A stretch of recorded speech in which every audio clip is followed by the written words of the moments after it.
is the foundation on which we are going to erect our semi-permanent administration building. It consists of a concrete foundation wall with redwood sills and concrete piers supporting a wooden girder. In this film, we will add the floor joists, the subflooring, and the walls of our building. The framing methods and details shown will generally apply to all frame buildings, but may be altered to fit varying conditions. We will erect our building to its specified height of 2 stories. Before we start actual construction, the plumbers install waste and service lines. When this is done, we start the floor joists, which will look like this when in place. This member, running across the ends of the joists, is called a header, and together with the sill proper, forms what is known as a box sill. Since the joists run across our building, we place the layout marks on the headers. To make clear the reasons why we lay them out as we do, we'll leave these actual joists in the picture for the present. Generally, floor joists are spaced 16 inches on centers, meaning that from center to center, or face to face, the joists are 16 inches apart. As most building material comes in even foot lengths, our layout must be accurate. To ensure accuracy, we use a steel tape in laying out. To establish the first joist, we hold the tape on the end of the header and measure off 1 foot 4, or 16 inches. This point falls in the center of a joist. Since we must be able to see any location mark we make when nailing our joist in place, we move back half the thickness of the joist.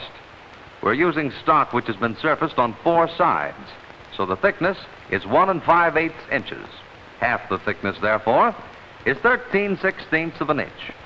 On this new mark, which as you see represents the side of the joist instead of its center, we square off a line across the face of the header. To make sure that the joist will be properly positioned, we mark an X here. Now to continue without the joist for reference, as of course we have to do in actual practice. Obviously, a joist must go directly on the very end of the building next to the corner, so a line plus an X indicates its position on the end of the header. Because the end wall of the building will sit directly above the end floor joist, good construction practice calls for it to be doubled to carry this extra weight. So a line is drawn here to indicate the filler blocks, which are placed between the 2 end joists, and another X here for the second common joist. Here is how the end will look when we have finished. What we've done so far, then, is to lay out the placement marks for the double end joist and for the first single joist. We drive a nail at this point, hook on the tape, and starting from there, we lay out the rest of them. In doing this, you'll notice that the marks fall in rotation on the 4-inch, 8-inch, and even foot marks of the tape. Where the plans show a partition on the first floor, the joists are doubled in the same manner as at the end of the building. Remember that this does not change the spacing of the floor joists, which fall before and after the partition. The header on the opposite side of the building and the girder are laid out in a similar manner to the first header. Notice that no X's are placed on the girder, since the joists are lapped. Due to this lap, the layout on the other side of the building will be offset by the thickness of 1 joist. We're ready to put in the joists themselves, which have been squared on 1 end. The double end joist is first spiked together, filler blocks being used at intervals throughout the length of the joist. They're toe-nailed in position, and 16 penny nails are driven through the header and into the ends of the joists. In the meantime, others of our crew have cut solid bridging to length. A piece of this bridging is now placed on the girder in this manner, with the end of it against the end joist. It is nailed securely to both the girder and to the end joist. The next floor joist with the crown up is now pulled tightly against the other end of this piece of bridging. The joist is toe-nailed to the girder and also face-nailed through into the end of the bridging. The ends of the joists are nailed to the header and sills by others of our crew who move down the building with us. No matter how carefully the bridging has been cut to length, we may find that from time to time we have picked up a little error, due either to slight differences in stock thickness or possible failure to nail bridging and joists together with equal tightness as we've gone along. For this reason, we must carefully check the position of each joist as we come to it, and, if necessary, leave out a piece of bridging and start anew from the layout mark. Bridging to fill such gaps can be cut to the required length by other members of the crew while we go ahead with the operation.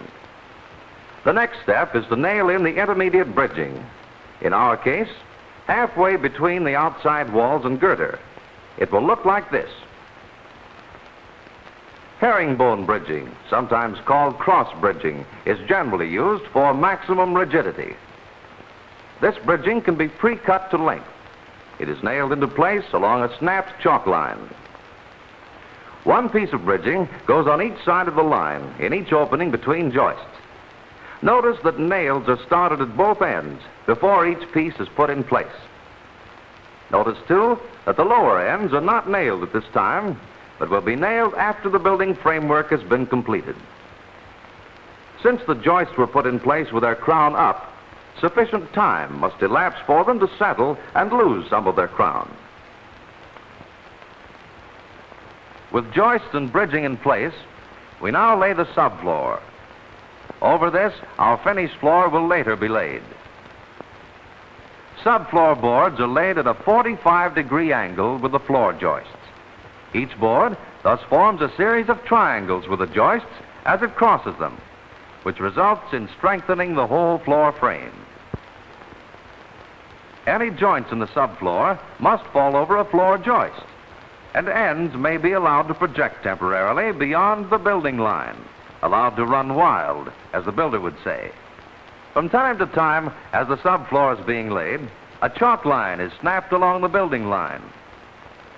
The wild ends are neatly trimmed off and used to start new courses. Our next step is to nail down the bottom members of the walls and of the partitions of our building. These members are known as sole plates. The sole plate of the outer wall runs in a continuous line around the outside edge of the building, just as the wall itself will run. Sole plates for partitions are located in accordance with our floor plan. Their location is established by measuring, and layout marks are made for them.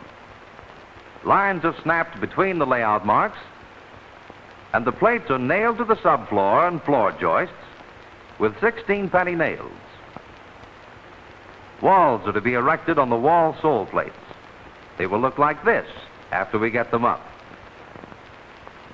The first step is to lay out for the studs in much the same manner as we laid out the headers to receive floor joists. By checking the plans, we find that on this wall we will have a door, the center of which is 24 feet from this corner of the building. We tape off this distance and make a mark on the plate, indicating the center line. The plan view of the first floor, as well as the specifications, shows this door to be a 3068, meaning a door 3 feet no inches wide and 6 feet 8 inches high. To make perfectly clear just how we lay out for this door, we'll use this completed door frame as a guide. In addition to the 3-foot width of the opening, we must allow extra space on each side of it for our door frame, plus additional space so that we may adjust the frame if necessary to set it in absolutely plumb. This allowance is known as the framing allowance. This framing allowance will always be the combined thickness of these two members, called side jambs, plus 1/2 inch on each side. In the case of this particular door, this adds up to a framing allowance of 3 1/4 inches.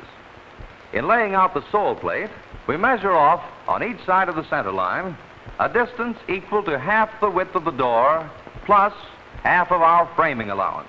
For this job, it is 19 5/8 inches on each side.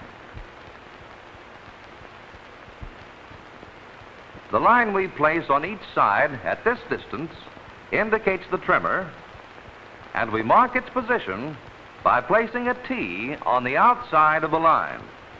The trimmers, one on each side, are the vertical members framing our rough opening. Since they do not extend clear up to the top of the wall, a common stud is to be placed next to each one. This is known as a door stud, and the trimmer will be nailed to it. In laying out the sole plate, the location of this stud is marked by lines.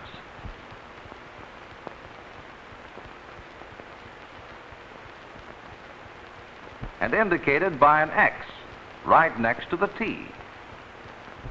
What we've done then is to lay out on the sole plate the width of the door opening and the location of trimmers and of the door studs. Taking away the finished door frame which we have used as reference, we now have marks on the sole plate indicating the center line of the door and the position of the trimmers and door studs, one each on both sides. Since in actual practice, the rest of the studs will be already laid out, we make sure that there's no misunderstanding about what this opening represents and mark it clearly. The stud marks falling in the door opening are changed to C, indicating short cripple studs to be cut in above the door frame.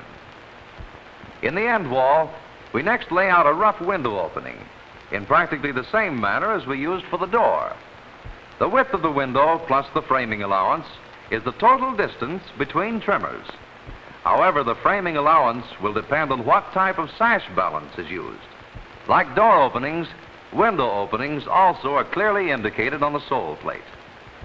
At corners of the building, we'll have corner posts, like this one. It is made up of these three common studs, plus three filler blocks.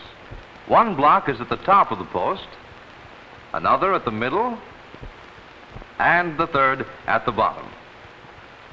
We lay out for the corner post on the end of the sole plate. To do it, we take a piece of scrap stock, place it on the plate flush with the end, and line off for the end stud. We must next leave a space to indicate the filler blocks, and line off for the other stud on this wall. The third stud to make up the corner post is now laid out. You'll notice that it will be part of the end wall, not the side wall we've been concerned with so far. We then continue to lay out the rest of the studs and openings for the building.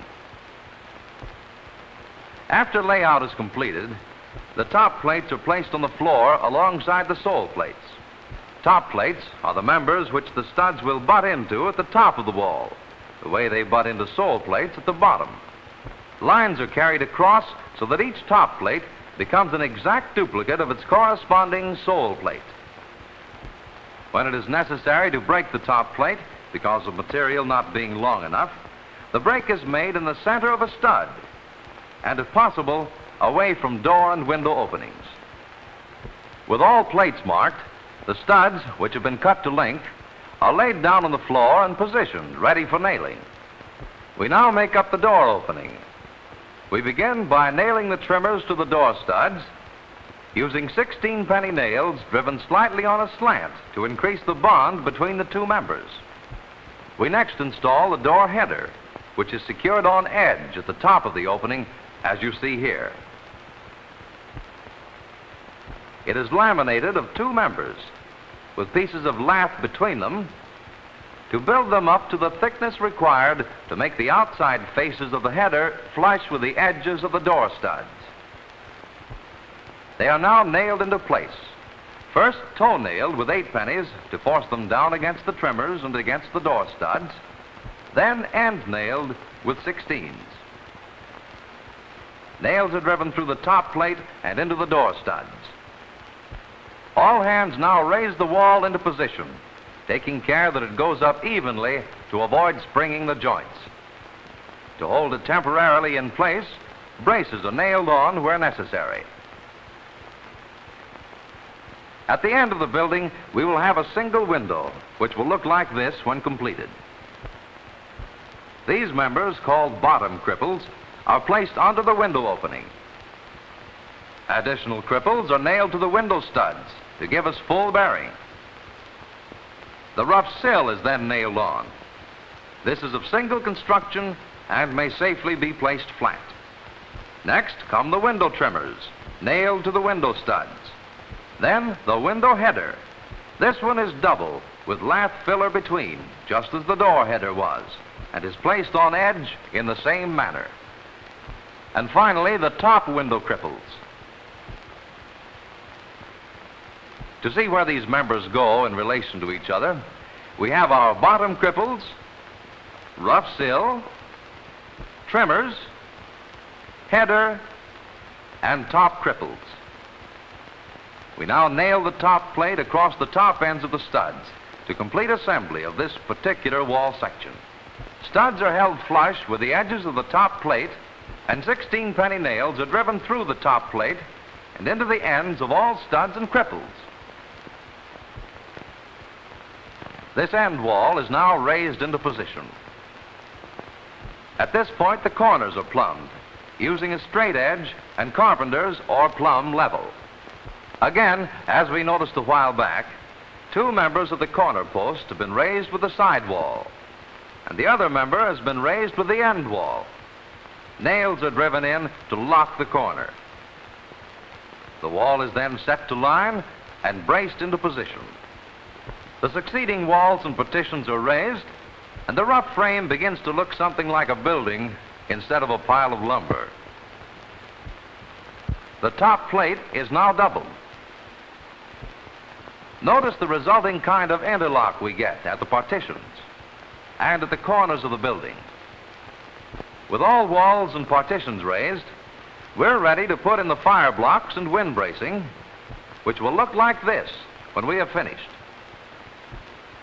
In buildings having a distance between top and bottom plates of over 7 feet, most building codes call for fire blocks to be placed in the wall. They are known as fire blocks because they eliminate the possibility that the space between the studs will act as a chimney or flue in case of fire. We place these blocks 4 feet above the floor.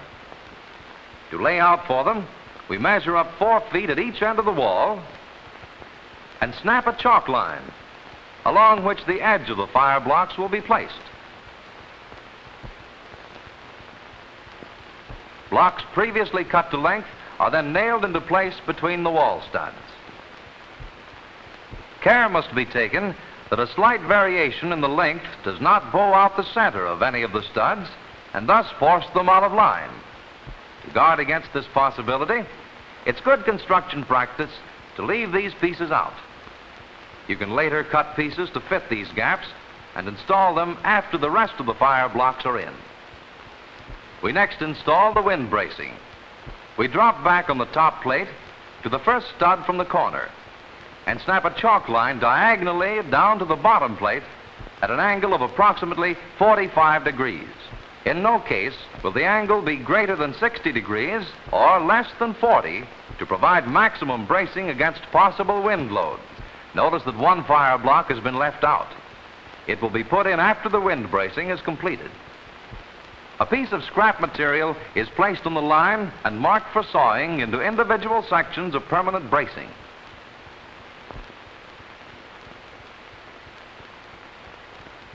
To guide in sawing, these lines are then squared across the face of the piece.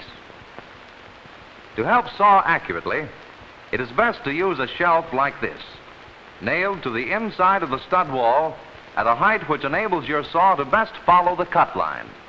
Accuracy is important when cutting these pieces because the amount of strength given to walls by wind bracing depends on the tightness of fit of each section. You'll notice that this particular member has a combination cut on one end. This is necessary in the case of all top and bottom members for diagonal wind bracing, since the combination cut will butt against the plate and stud. Intermediate sections, of course, have only plain diagonal cuts. 8-penny nails are started in both ends of the members, and they are now nailed into place. When the complete brace is in, short pieces of stock are nailed to the plate at each end of the brace. These are known as kicker blocks. They keep the brace from pushing the stud out of position should a heavy strain be thrown on the side of the building. In wall sections not long enough for full diagonal wind braces, knee braces such as these are installed. The pattern formed by wind bracing varies. It may be in the form of diagonal lines, as we have it, or in the form of a V or an X. Regardless of its pattern, the purpose remains the same, to brace the structure against wind loads. So far, we have put up the exterior walls and partitions for the first floor. Now, we lay out the top plate for the second floor joists. To do this, we simply square up from each 16-inch center stud across the top plate and mark an X to indicate the position of each joist. These second floor joists are installed in the same manner as the first floor joists. Notice the men in the foreground. They're working ahead of the regular joist crew, nailing in joists where they're necessary to maintain correct width throughout the building. The joist flaps for the second floor occur on a bearing partition instead of on a girder, as they did for the lower floor. Solid and herringbone bridging is placed between the joists in the same manner as we did for the first floor. Joists are doubled wherever there is to be a partition on the second floor. At this point, the rough opening for the stairway is framed. This is known as a stairwell hole. It is framed in with carrying joists, trimmer, and headers in accordance with our plans and specifications. The subfloor is laid at a 45-degree angle with the joists and the wild ends trimmed off. Sole plates for the second floor walls are nailed down and laid out just as they were on the first floor. And, again in the same manner as for the first story, the upper walls are nailed together and raised into position. The layout for ceiling joists is the same as for floor joists, but if possible, they are positioned so that a space is left for the rafters directly above the studs. This is so that the rafters, which carry the load of the roof, will have full bearing. Notice, too, that the ceiling joists are trimmed off at an angle so that they will not later project out beyond the roof line. The framing of our building is now complete except for rafters. Notice that what we have done is actually construct two platforms, one on top of the other. This type of framing is known as Western framing or platform framing. The main advantage of Western framing is the speed with which buildings of this type can be constructed. To summarize what we've done, we started with this foundation unit, laid out for the floor joists and put them in complete with bridging, then put on the first story subfloor, walls with door and window openings, and second floor joists, and finally erected a similar second floor on top of the first.